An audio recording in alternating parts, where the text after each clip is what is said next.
السلام عليكم ورحمة الله وبركاته. أحبابي في الله، حالتي كورة مسيكين reer kitchen cave waa la idinka raagay, laakiin cadaagii hore soo rogaal celi ayay caawo maraysaa. alxamdulilaah, waan soo noqday. waa anigii, xaaladiina ka warrama, waan idin xiisay. caawa waxay ka shidan tahay ninkaan yaa fahmayhe yaa gambari ee caawa ka shidan tahay, gambari iyo qabs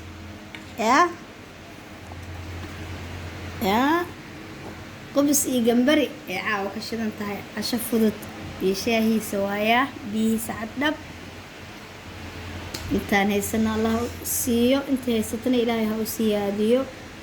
marka insha allah mar kalena waa idinla wadaagi doonaa anigoo sameynaayo, shiilaayo, siyaabo kala duwan u isticmaalayo. insha allah waa idinla wadaagi doonaa caawa.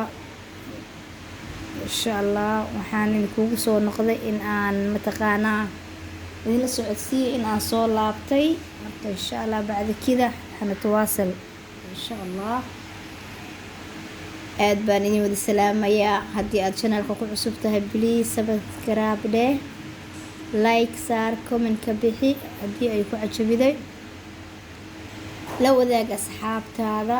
insha allahu tacaalaa kheyr badan ayaan idin wada rajeynayaa iyo isla socod wacan hadduu ilaahay yiraahdo. wasalaamu calaykum waraxmatullaahi wabarakaatu.